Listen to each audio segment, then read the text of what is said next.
Assalamualaikum warahmatullahi wabarakatuh. Bismillahirrahmanirrahim. Alhamdulillahirabbil alamin. Allahumma shalli ala sayyidina Muhammad wa ala ali sayyidina Muhammad wa barik sallim ajma'in, amma ba'du. Lanjut pengkajian tauhid menggunakan sanad, menggunakan sandaran kitab Tanwirul Qulub yang disusun oleh beliau Syekh Muhammad Amin Al-Qurdi, nafa'anallahu bi'ulumihi, amin. Bismillahirrahmanirrahim.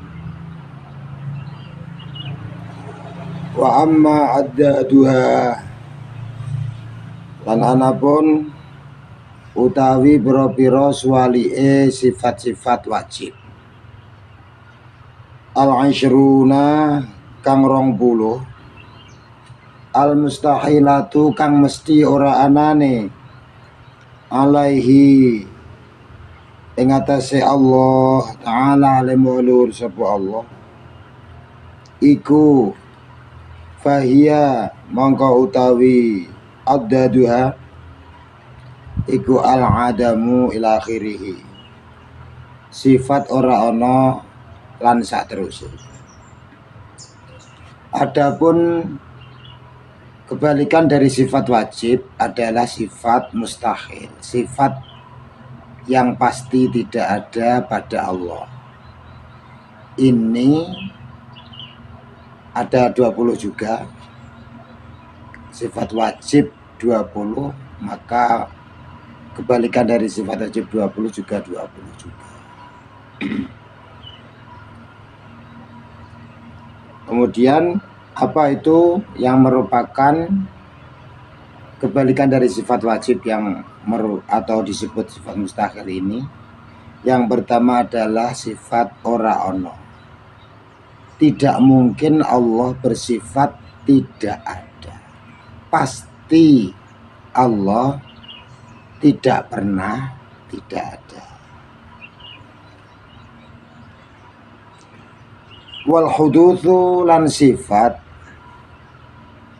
den dadekaken sadurunge ora ana, den dadekaken ana sadurunge ora ana.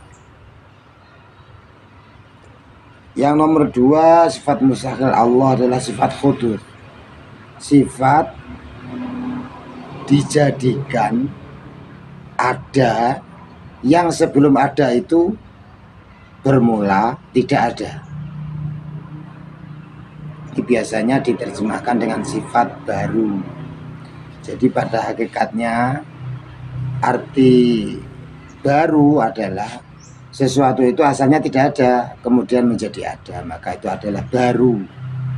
Nanti kebalikan dari baru adalah lama, kidam.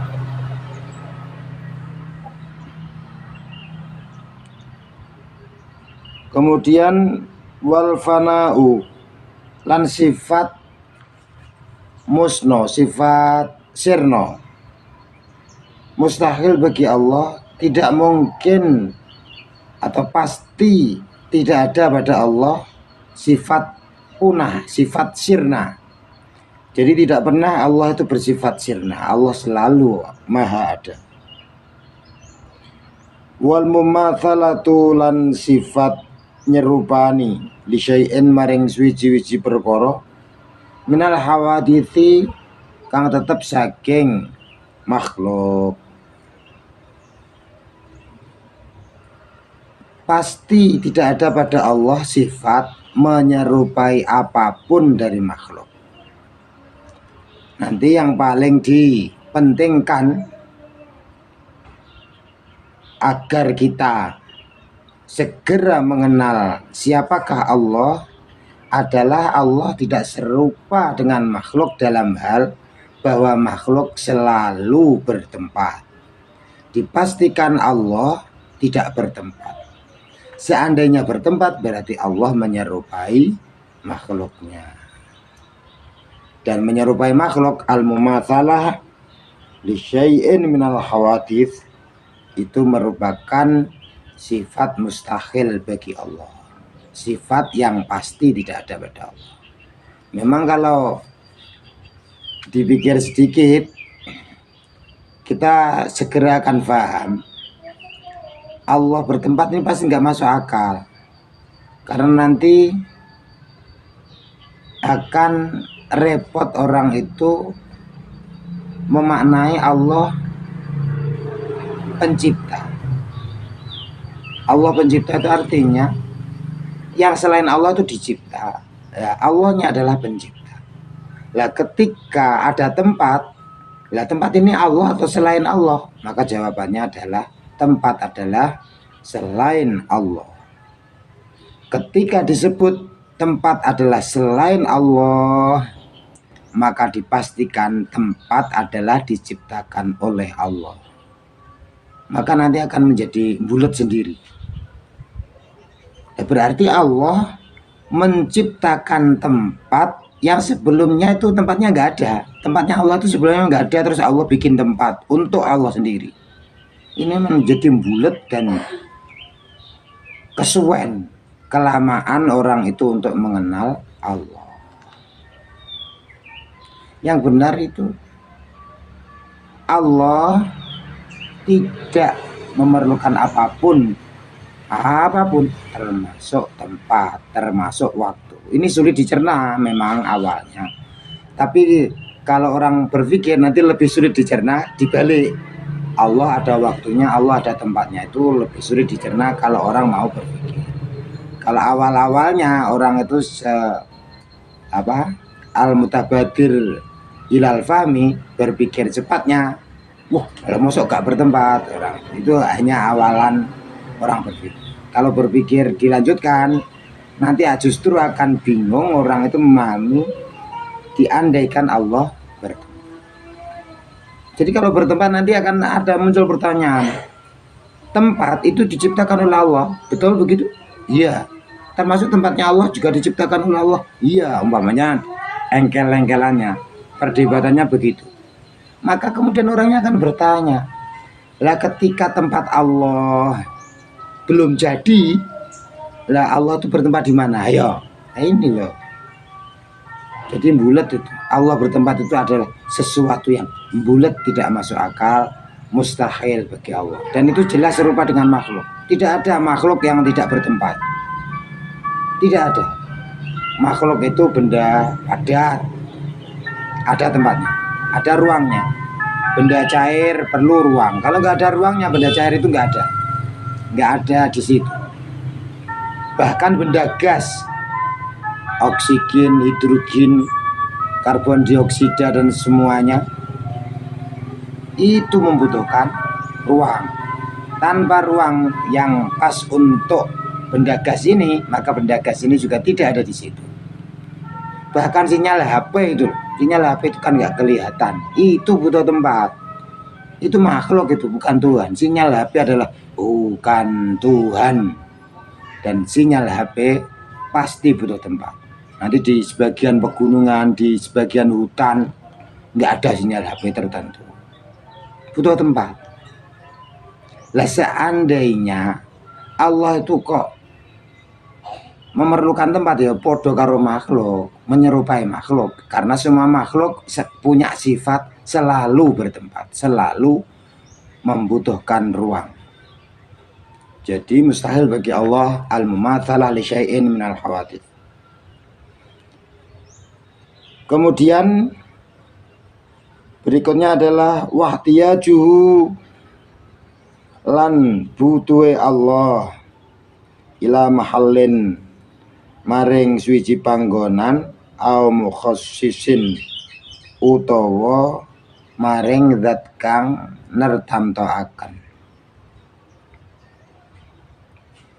Mustahil bagi Allah, karena Allah bersifat qiyamuhu binafsihi, ada tanpa bergantung adanya itu dengan yang lain. Adanya Allah itu tidak tergantung kepada adanya yang lain. Berarti ada dengan zatnya sendiri, maha ada dengan zatnya sendiri, qiyamuhu binafsihi. Maka mustahil atau kata lain mustahil itu di dalam tauhid itu pasti tidak mungkin masuk akal diandaikan Allah membutuhkan tempat atau membutuhkan sesuatu yang menentukan ukurannya, menentukan adanya, menentukan jaraknya. Nggak mungkin. Itu berarti Allah ada ditentukan oleh yang lain, bertentangan dengan qiyamuhu binafsihi, atau dalam bahasa Arabnya al-qayyum. Kemudian wa ta'addudu lan sifat wewilangan. Allah pasti tidak mungkin berbilang. Tidak mungkin Allah bareng dengan yang lain. Tidak mungkin Allah berjumlah 2 atau 3 atau lebih. Tidak mungkin. Harus 1. Itu nanti baru masuk akal. Kalau lebih dari 1 maka tidak masuk akal. Kemudian wal ajazu lan sifat apes an mumkinin ma saking endi-endine perkara kang kongang onone. Allah tidak mungkin bersifat lemah untuk menjadikan sesuatu yang mungkin adanya. Jadi sesuatu itu ada yang mustahil adanya, ada yang mungkin adanya. Kalau sesuatu itu mungkin adanya, pasti Allah mampu melakukan. Contoh yang mungkin adanya adalah menjadikan seseorang itu kaya, menjadikan seseorang itu mendapat keuntungan yang banyak. Itu mungkin ada. Kalau yang tidak mungkin adanya, itu seperti pertanyaan yang aneh-aneh. Di dalam pelajaran ilmu tauhid itu ada contoh pertanyaan yang aneh-aneh. Contoh yang antara lain kondang, dan itu pertanyaan itu kalau ditelusuri itu dari setan yang menggoda intelektualitas anak didik yang sedang dikasih pelajaran tauhid. Lawang anak itu kemudian dibelajari untuk bertanya begini, maha kuasakah Allah untuk membuat sebuah benda yang berat sekali, yang sangat berat, yang Allah sendiri tidak kuat mengangkatnya? Nah, itu ya pertanyaan yang mengandung kemustahilan. Jadi mustahil Allah itu tidak mampu mengangkat sesuatu benda. Lah, pertanyaan itu berarti pertanyaan yang menyimpan kemustahilan. Jadi ya pertanyaan itu gugur dengan sendirinya. Sesuatu yang mustahil adanya ya otomatis tidak ada. Mustahil ada kok. Tidak ada. Kok dikatakan mungkin ada. Lah yang ditanyakan tuh hanya yang mungkin saja. Contohnya mengangkat derajat orang yang belum mempunyai derajat, memberikan keuntungan orang yang jarang mendapat keberuntungan, dan seterusnya. Itu mungkin sekali. Itu namanya mungkinin mah. Endi-endine perkara kang kongang wujude, sesuatu yang manapun yang ada kemungkinan terjadi. Lah itu Allah maha mampu untuk mengadakannya, dan mustahil atau tidak masuk akal diandaikan Allah tidak mampu melakukannya. Dengan beberapa penjelasan ini, kita ini seharusnya ilmu tauhid itu nggak usah terlalu dibuat debatan, dibuat engkel-engkelan. Ilmu tauhid yang dibuat engkel-engkelan itu seharusnya hanya dipelajari atau ditekuni oleh orang-orang yang berbakat engkel-engkelan. Kalau pada umumnya orang Islam, santri belajar tauhid, itu kan usaha ulama untuk mengarahkan mereka menjadi mengenal Tuhan. Terus gak usah kakean bulat-bulat, engkel-engkelan. Ketika diterangkan Allah selalu maha mampu untuk melakukan apa saja yang mungkin, mustahil bagi Allah untuk lemah dari berbuat sesuatu yang mungkin. Itu kita terapkan dalam kehidupan sehari-hari. Ketika seseorang itu mendapat kepedihan, penderitaan yang seakan-akan menurut ukuran umumnya masyarakat nggak teko mikir, yo aja putus asa. Toh menghilangkan penderitaan, menghilangkan ketidakberuntungan itu Allah maha mampu, Allah maha irodah, Allah maha kudroh. Mustahil bagi Allah kok tidak mampu melakukan sesuatu yang mungkin. Dengan begitu kita penuh harap dengan Allah, kepada Allah. Demikian, semoga banyak manfaat dan barokahnya. Wallahu muwaffiq ila aqwamit thoriq. Wallahu a'lam bissawab. Wassalamualaikum warahmatullahi wabarakatuh.